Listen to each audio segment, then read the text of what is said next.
when Hartung took the lead for good. Let's watch this world-class gymnast in action.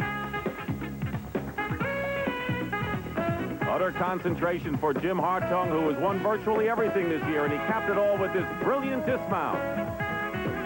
Jim Hartung, who was able to overcome arch-rival Bart Conner from the University of Oklahoma, who has had an off year after coming back from major surgery, still one of our best.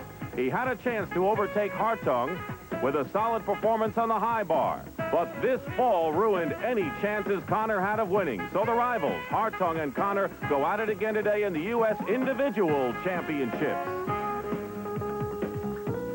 We also reported from the Stabler Arena in Bethlehem, Pennsylvania for the Women's All-Round Championship. And veteran Kathy Johnson from Atlanta, who has known pressure, seemed to have the title in hand. She had one apparatus remaining. She was sailing along until this heartbreaking mishap.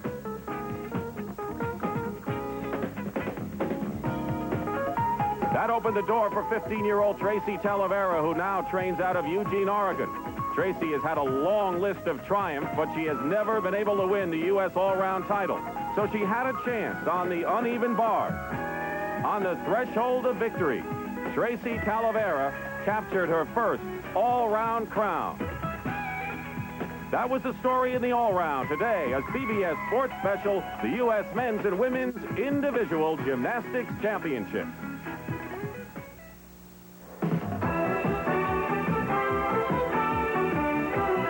This CBS Sports Special is sponsored by Smooth and Mellow Michelob. The 1982 Volkswagens. Nothing else is a Volkswagen. And by Connecticut General Corporation. We keep some pretty tough customers happy.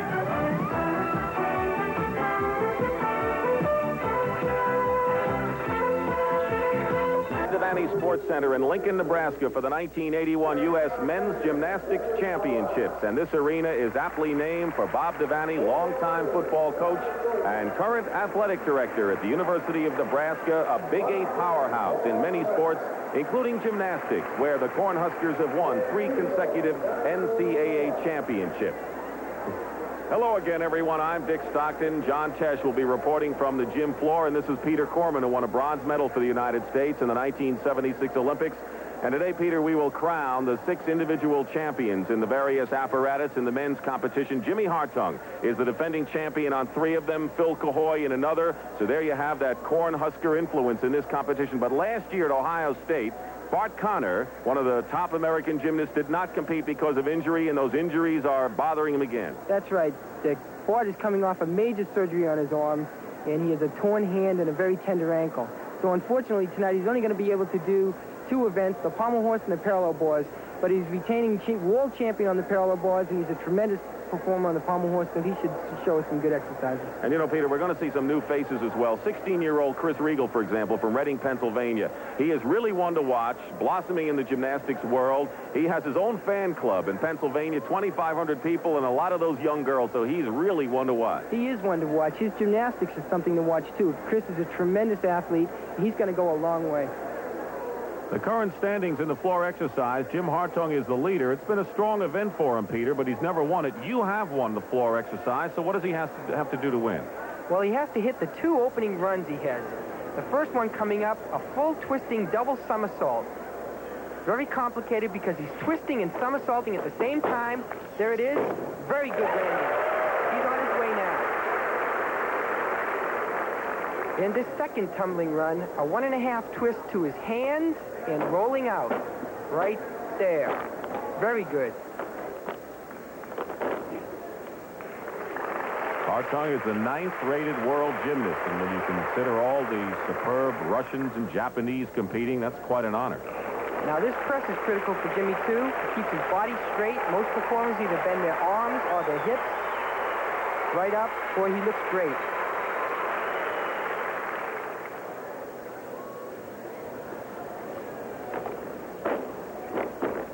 A little stumble there, but nothing that critical. Preparing for the dismount, the double somersault, tremendous amount of rotation and a good takeoff he needs here. Yes, perfect routine. Excellent. So Jim Hartung looking for his first win ever in the floor exercise, and he's coming off the all-round title as his mom is in the audience looking. Pretty good performance for Jim right here. Now that second tumbling pass of Jimmy's coming up, the 1.5 twist to his hands and roll out. If he doesn't have enough somersault, he won't be able to complete it, but Jimmy hit it right on the head there. A lot of people say he's been the shadow of Bart Conner, but the all-round tells a different story. Waiting for the score for Jim Hartung, and it's a 9.55, and you look now at his overall total for the competition. Hartung was our leader coming into this final round. And here is Peter Vidmar, last year's all-round champion. He's a junior at UCLA and was second in this event last year. Peter's going to be doing a double pike somersault for a mount, which is a very difficult mount because his legs are straight. Yes, excellent. Peter doesn't have the power that Jimmy does on floor, but he's very graceful and stylish. That's what gives him points.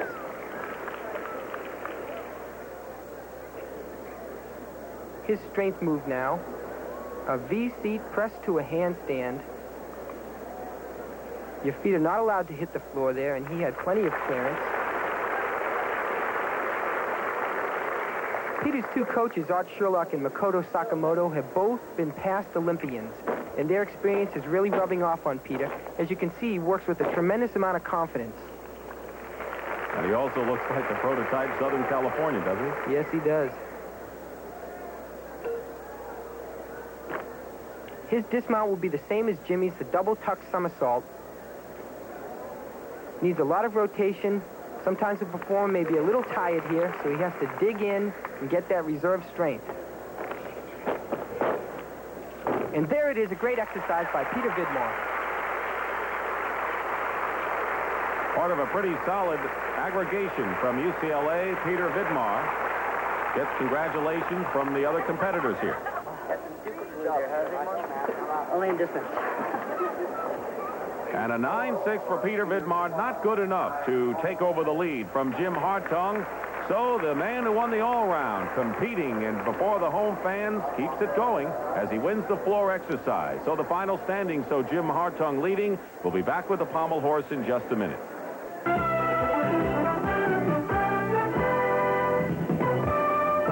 Hartung is looking for his third in a row in the pommel horse, and that's a rare achievement indeed. But we have a three-way tie, along with his teammate at Nebraska, Phil Cahoy, and Bart Conner from the University of Oklahoma. How tough is it, Peter, to win 3 in a row in one apparatus? It's very tough, especially on the pommel horse. This gives a lot of performers a great amount of difficulty. Jimmy Hartung's routine is filled with very intricate maneuvers. He does a lot of tricks on one of the two handles of the horse. And as you watch his routine, keep in mind that he's performing only on one pommel and not two.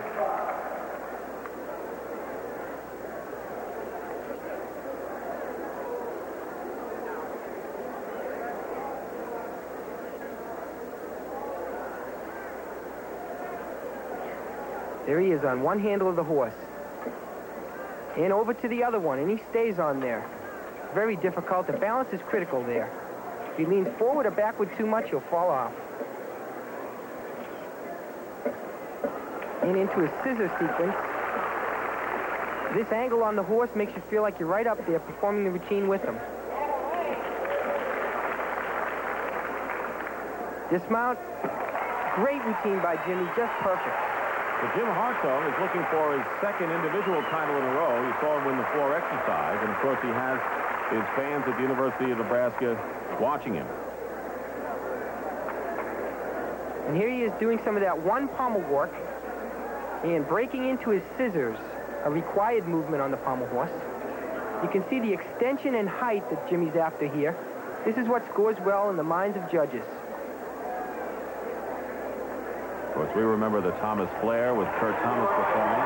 The preliminary score counts 50%, and this 9-8, a fine score for Jim Hartung, also counts 50% toward the total score. So Hartung is really doing superbly in this championship and putting a lot of pressure on Bart Conner, who, as Peter said, injured, only competing here in the pommel horse and the parallel bars. Bart Conner, surgery with a torn bicep muscle, had to be reattached. His comeback is a story in itself.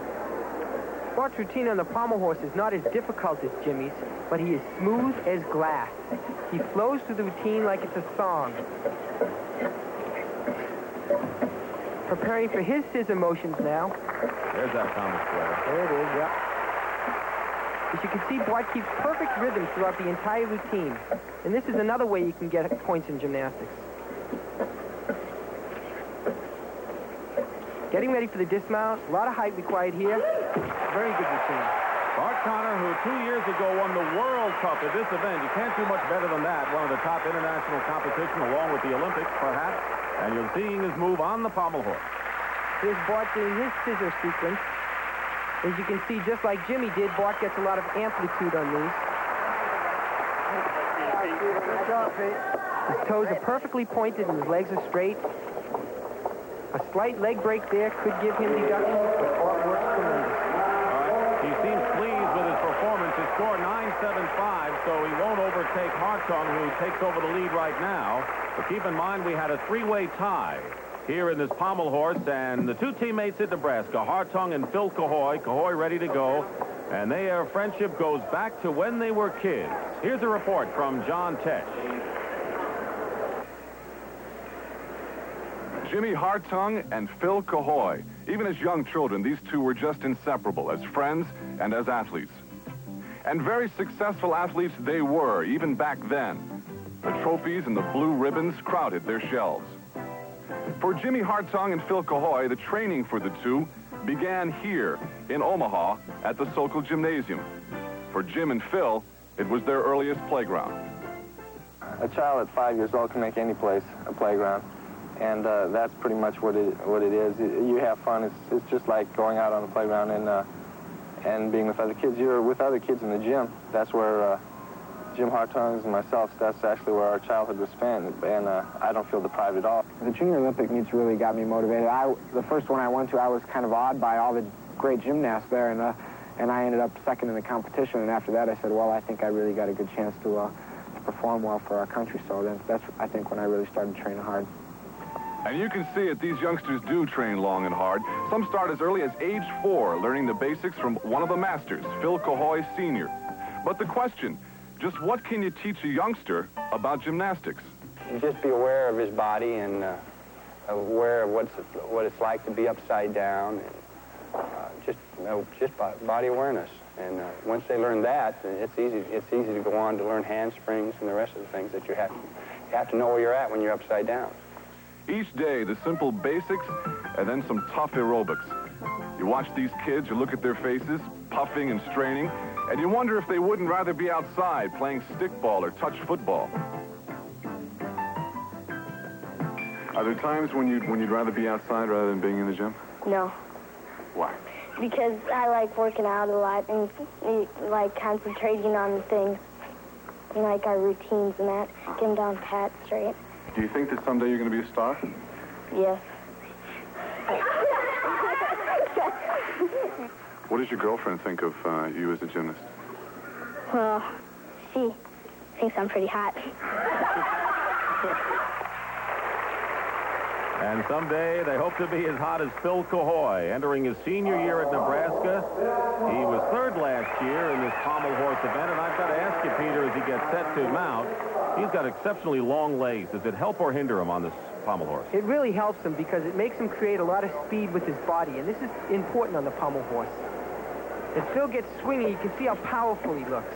And watch how fast he has to move his hands to keep up with that long swing.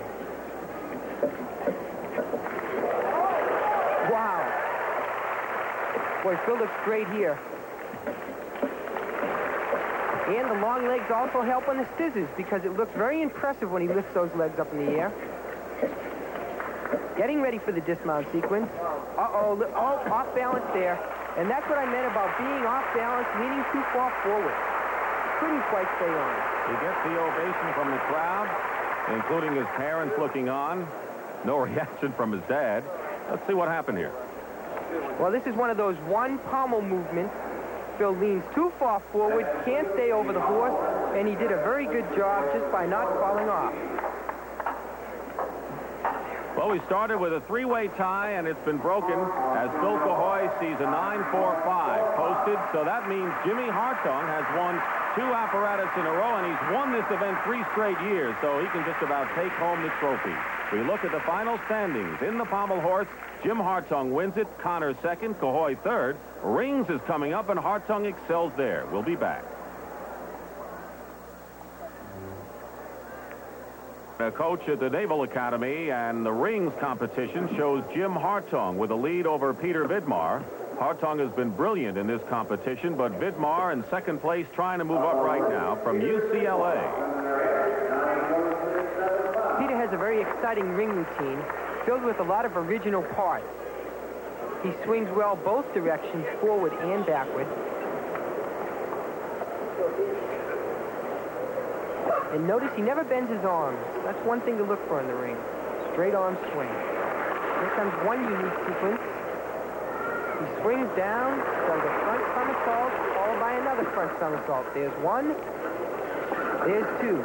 Very unique. And into his straight part, the L cross.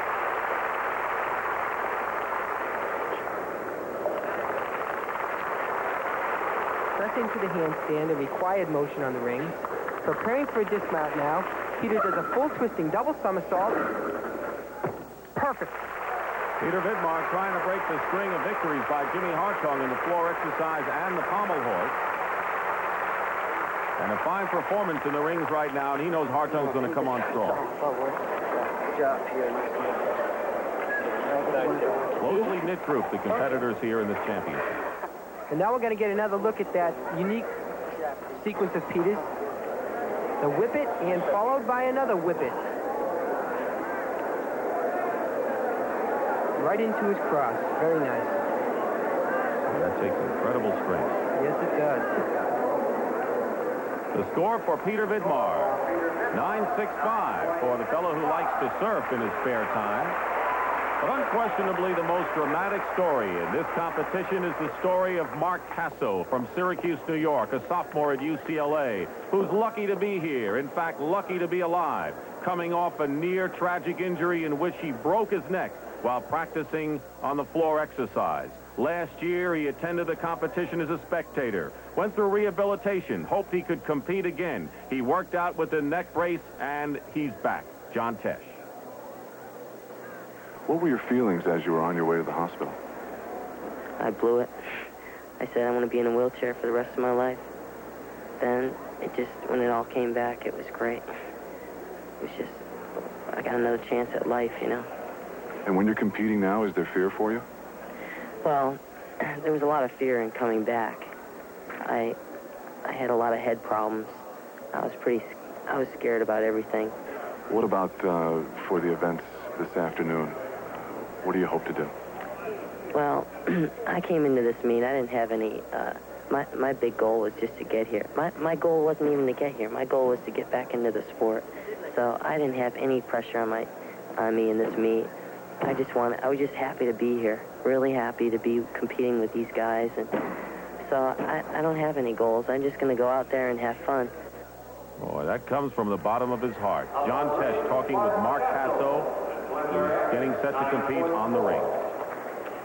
And during Mark's comeback, he had tremendous family support from his mom and dad and his younger brother. His father was also his high school coach. And he talked to me at last year's USA Championship and told me that Mark was going to be back. And he said he'll be in this meet next year, and boy, he is.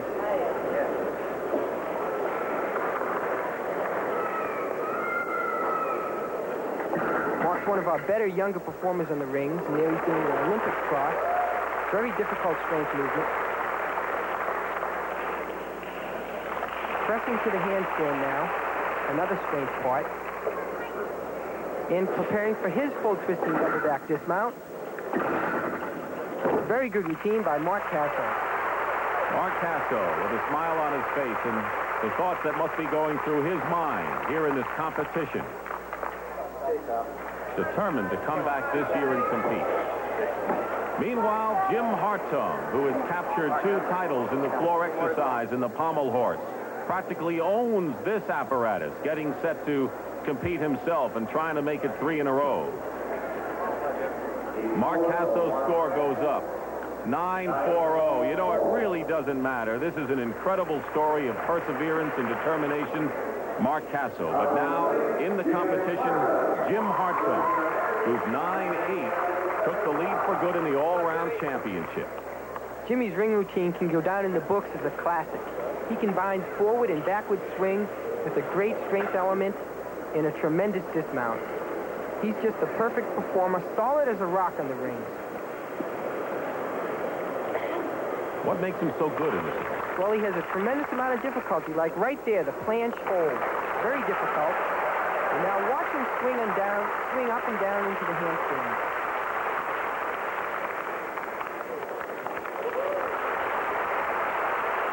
He moves back to the handstands with no effort at all. And now the other way. Right up.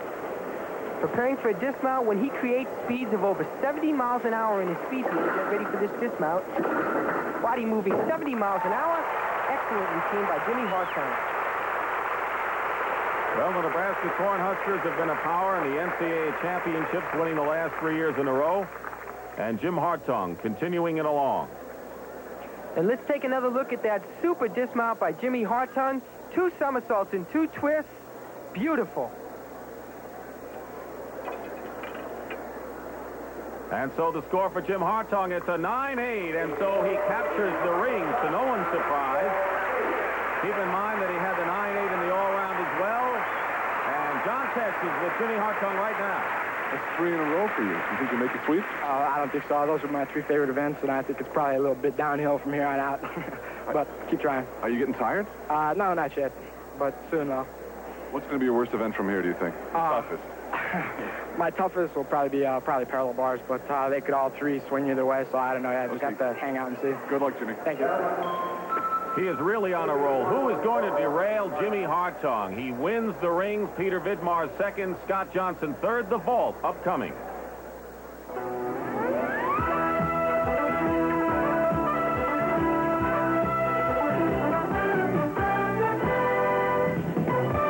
And each competitor will take 2 vaults. Mitch Gaylord is in front right now. They take the average score of the 2 vaults and they add that to the preliminaries. Here's Mitch Gaylord, 6th all-round in the NCAAs, another one of the UCLA stars. Does well in his first one usually, doesn't he? Yes, he does. He has a very good first vault. Full twisting Tsukahara in the laid-out position. Good landing there. That should score well up in the 9-7 and 9-8 category. Why does he do so well in the first? Well, he has a tremendous amount of power here. As he hits the board, he reaches for the horse quickly and gets a good arm push. That gives him the height and somersault he needs to complete it. Look at the distance there. He almost lands off the mat. Mitch Gaylord leading in this competition, trying to break Jim Hartzell's string of 3 individual successes. And the score of his first vault is 9-7, but he's had his problem on the second one, hasn't he? Yes, he has. History has shown that Mitch has always had trouble with his second vault a little bit. He's going to be doing a Tsukahara in the laid-out position. You want to look for a straight body position now in the air.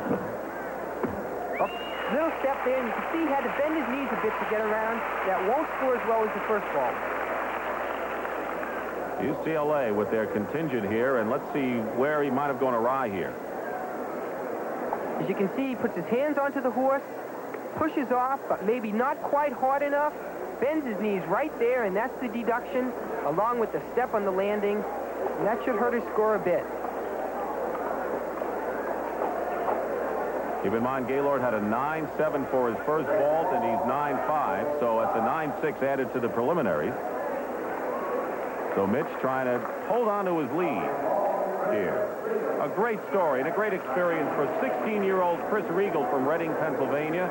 He's a senior in high school, first time in the big leagues, you might say, 2-time U.S. junior champ. In his first vault, a Tsukahara full. He's never done that in competition before. That was the first time, and that was excellent. Perfect vault by Chris. Now, this is his best event, is it not? This is his best event, Dick, but he's never done that vault before. Boy, for a young kid to come up and do that for the first time like that is great. Some delay in the scores as the judges gather.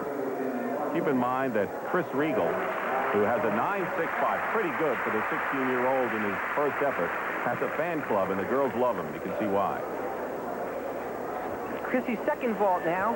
He's going to do a handspring, pike front somersault, perfect form, good landing. That's going to score better than the first one. Question is, will it be enough for young Chris Regal to overtake Mitch Gaylord? Let's see. He keeps his legs straight on this ball, which makes it very difficult. Most performers bend their knees. More somersaults required with straight legs. Comes out with good distance and good height. Boy, that's a great vault. And a great score for Chris Regal. A 9-7 tops his previous vault, and he is the winner. Can you imagine that? What an auspicious debut for the 16-year-old from Reading, Pennsylvania. First time in the bigs, and he captures it. We've mentioned so many times defending NCAA champions for the last 3 years. Coach Francis Allen from Nebraska has brought a lot of meat to this arena, and the crowds are really getting into it now as we watch Phil dismount again. Lands it very well, and that's as fine a routine as I've ever seen Phil do on the parallel bars. Don't forget, he was in third place as he chats with the audience. 9-6. Well, the audience doesn't like it. Crowd boos. You don't often hear boos at a gymnastics meet, but you do here in Lincoln. As Peter Vidmar, who was in second place behind Bart Connor, who really has his work cut out for him, gets set to perform. He does have his work cut out, but he's a very good performer on the parallel bars. Has a lot of original moves like that V-press on one P-ball rail. Very difficult there. Peter also swings well from the handstand as we're watching these motions. There's a Diamidov with a quarter twist, a very difficult move. Peter's the only one in the country that does that right now. Does that get him extra points? Yes, it does. It's original and it's very risky. Originality and risk are both awarded by the judges. Getting ready for the dismount, double back somersault, very good landing, excellent routine by Pete Vidmar. Question is for Pete Vidmar, is it enough to catch Bart Connor? A tall order for Pete, as you'll find on the surfing board when he's not working out in the gym. And now we're going to get another look at that Diamidov with a quarter twist. While most performers turn 360 degrees, you can see Peter goes by that point, reaches to one P-ball rail, and then swings back up. The balance on that is very critical. The score for Peter Vidmar, 9-5. So he's not going to catch Bart Connor. Few have, by the way, in the parallel bars competition. So the final standings, Bart Connor, who because of injury only competed in 2 events and won 1 of them, has won the parallel bars. Bart, nice smooth routine. Yeah, that routine felt pretty good. I was glad to see I put one together here because it is a difficult environment to compete, but I'm pretty pleased that, you know, I think I've learned an awful lot from this competition, and one thing for sure is if I can handle competing in Lincoln, Nebraska, I think the World Championships in Moscow is going to be easy. Is this the last time you'll have to compete in front of the Nebraska crowd? I'm not really sure, but as far as sportsmanship goes, I wasn't shown the best courtesy, and so I just assumed it be that way. Okay, thanks, Bart. Thank you. Well, despite the smile, Bart Connor tells John Tesh he'd just as soon rather not be in Lincoln, Nebraska. They haven't treated him that well in the all-round. High bar coming up after this word from your local station. The high bar is the 6th and final event, and Peter Vidmar from UCLA leads Phil Cahoy and Jim Hartog of the University of Nebraska. And Phil Cahoy getting ready to perform right here. How's he doing the high bar, Peter? He does very well because he has an extremely risky routine. He has 2 excellent release moves where he lets go of the bar and catches it again. One of them with his back to the bar.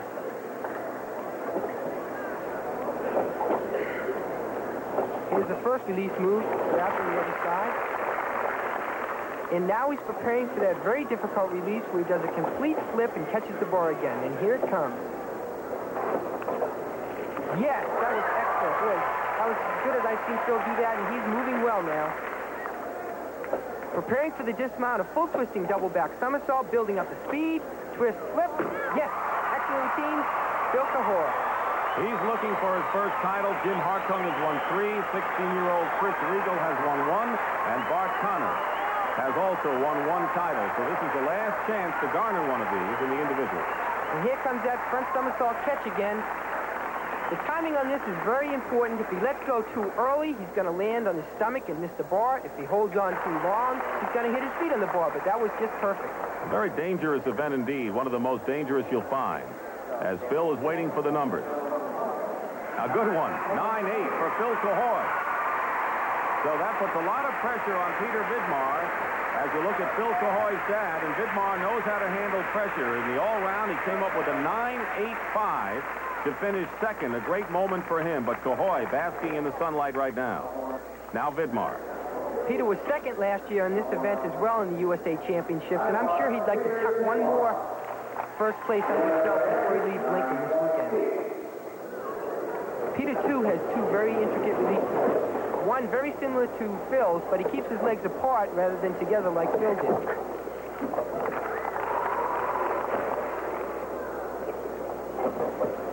And here comes Peter's second release trick, where he does the same flip Phil did, but straddles his legs. Wow, just as good as Phil's, too. And Peter looks great. Now, his dismount is very tricky as well. He twists. He does a full twisting double back somersault in the pike position with straight legs. Here it comes.